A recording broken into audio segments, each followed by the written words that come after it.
Coming up on In the Know, CSA puts on an innovative event on the topic of world hunger by having students experience this global epidemic firsthand.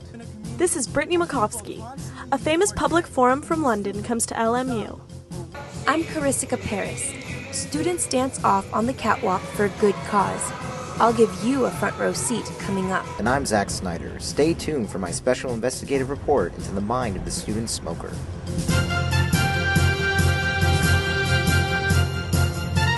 From LMU's television studios in Los Angeles, this is In the Know. News that matters to you.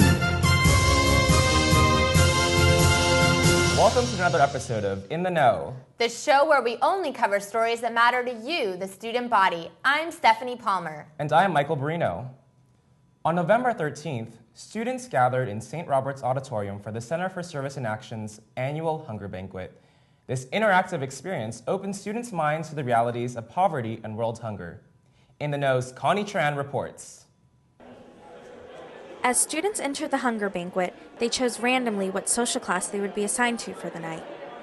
The majority of students were placed into the low-income class, which represented approximately 50% of the world's impoverished population. They sat on the floor while the middle class sat on chairs. The upper class were treated to a 3-course meal on the stage to symbolize 15% of the world's income. When it came time for the other classes to eat, every member of the middle class were fortunate enough to have rice and beans, while only a few of the low-income group received a spoonful of rice to eat.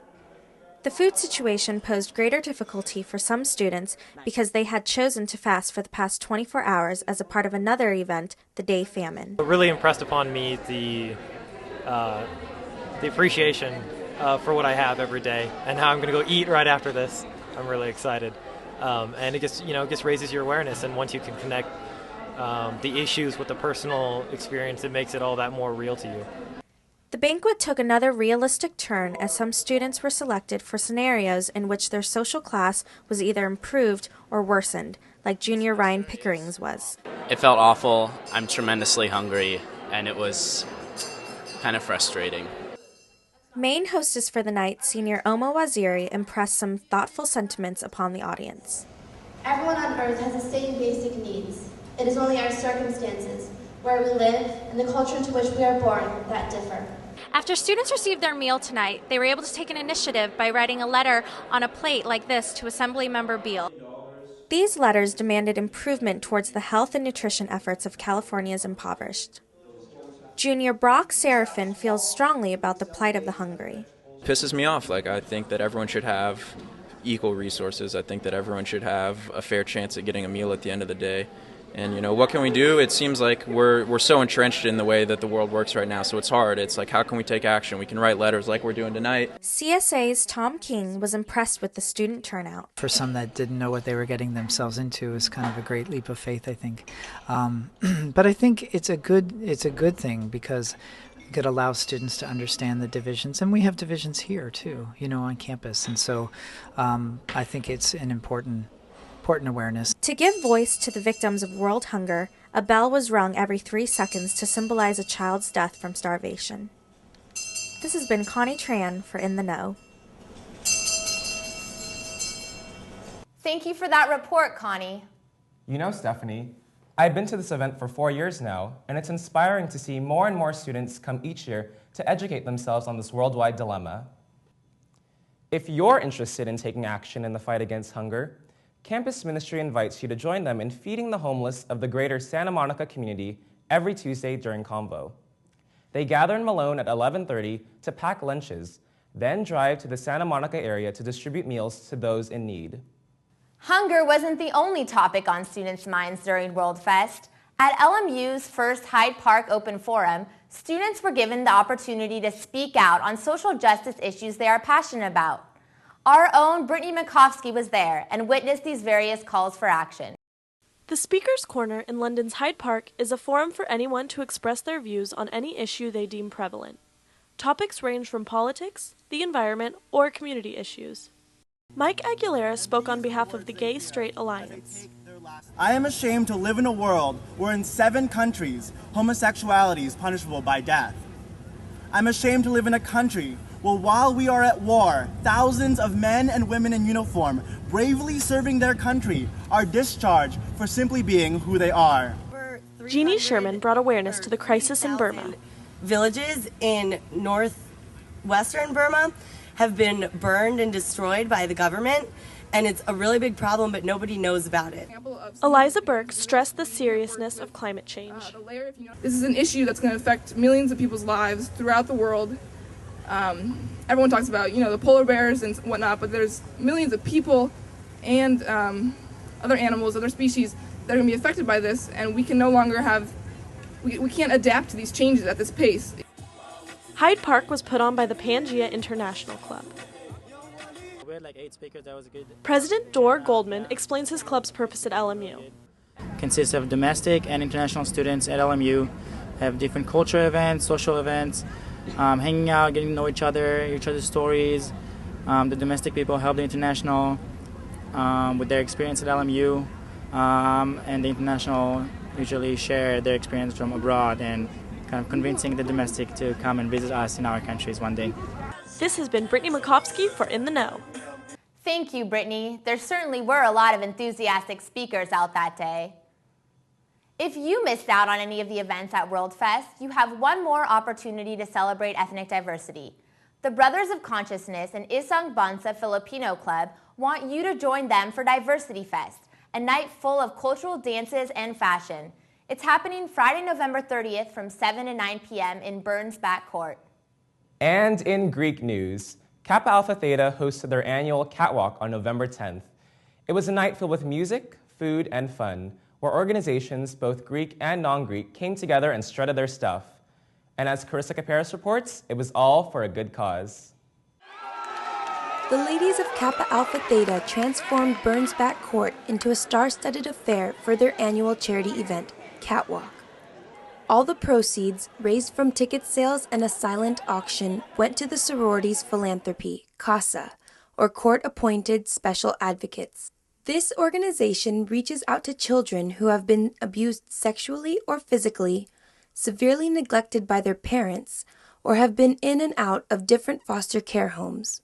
Co-director of philanthropy, Megan Fletcher. We really think it's a unique philanthropy to donate money to and help out, so it's really good. I don't think that it brings awareness to that's actually a philanthropy that you can donate money to.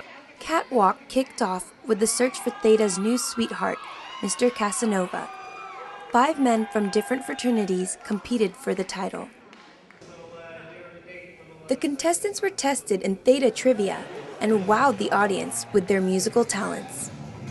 But it was Cameron Rule's rendition of Napoleon Dynamite's Smooth Moves that won over the ladies, and he was crowned Mr. Casanova 2007. After the men of the Mr. Casanova competition strutted their stuff on the stage, the catwalk lip-sync competition began. Various campus organizations presented lively performances with different themes. There were those that were on the raunchier side,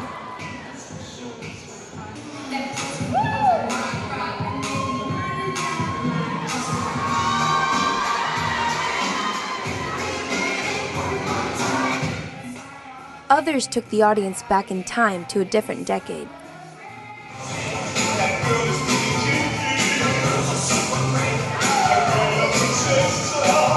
While the men of Sig Ep stepped to a different beat.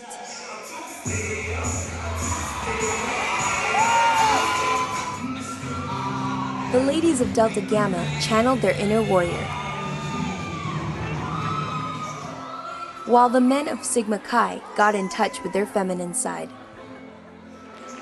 The judges voted, and Delta Gamma won for the ladies and Sig Ep for the guys. We were very excited, and most of all, very excited to see all the hard work that Theta put into it. I thought it turned out wonderful. I mean, the whole venue looks amazing, and they really did a great job. This has been Carissa Paris for In the Know. Thanks, Carissa. Those students sure knew how to shake it on the catwalk. And for a different dancing experience, the students of the Communication and Fine Arts School of Dance will be hosting their semi-annual evening dance concert from Wednesday, November 28th through Sunday, December 2nd in Strupp Theater. For more information, contact Judy Scalen, extension 85160. Despite the well-known statistics and health risks of smoking cigarettes, many people are still smokers in today's society. LMU has its own fair share of students who regularly light up. So, what goes through their head when choosing to pick up this habit? Correspondent Zack Snyder delves into the mind of the student smoker in this special report. You see them everywhere on campus, lighting up, walking to and from class, or just relaxing on a bench. They are just like any other LMU student, except they choose to smoke cigarettes. But for those students that don't smoke, it's hard to comprehend why anyone today would still choose to pick up the habit. Junior Mary Schulenberg started consistently smoking her freshman year. We're all aware of the effects that all smokers are. I mean, in high school, of course, we had, the health classes and all that. But I think in the back of our minds, sort of like, well, I'll quit one day, I'll quit eventually. So the long-term effects, don't really apply to us because, one day we'll stop and it won't be a serious problem. Longtime smoker Devin McCarty raises this argument. I mean, fat and grease is bad for you, and people still eat cheeseburgers probably more than they should. Coffee and the caffeine, and it's bad for you. I still gotta grab 4 or 5 cups to get me through the day. LMU has taken steps this year to further restrict on-campus smoking. Students choosing to smoke must be at least 25 feet away from any building. Despite measures like this, there are some things about being at college that encourage certain students to engage in smoking. Junior Charlie Coons points out how smoking is very widespread throughout the theater department. It always starts out as a social thing. Somebody who's been smoking cigarettes for years, like with the play, it's everybody's... When you have the 3-hour breaks, you don't want to be sitting inside while everyone else is outside smoking a cigarette. So you start smoking socially, and then, it is what they say. You start to like that stuff. 2.5-year smoker, Katie Farrell. But I think the stress and kind of the party lifestyle that you get into gets you smoking more. Most student smokers at LMU plan on quitting at some point in their lives. However, there are some that have managed to break the habit now. It's tough. It's like regular life, but I want a cigarette really bad. So it's, you know what I mean? So it's not, I haven't hit the withdrawals phase yet, but I just really want a cigarette. But the quitting process is different for every smoker. It's hard because the mentality I have, and I believe a lot of other smokers have, is that, you'll do really well on a test, you'll have a congratulatory, cigarette. We always try to sort of justify things. Only when they make the conscious choice will smokers be able to kick their habit. But for now, many Lions simply choose to do what they love, so smoking will continue to be a familiar sight at LMU. That's all the time we have for this newscast. Enjoy your Thanksgiving holiday, everyone. And if you are interested in any of the phone numbers or web links mentioned on this episode, please visit www.roarnetwork.com and click on the In the Know link. This has been Stephanie Palmer. And Michael Barino. And now, you're in the know.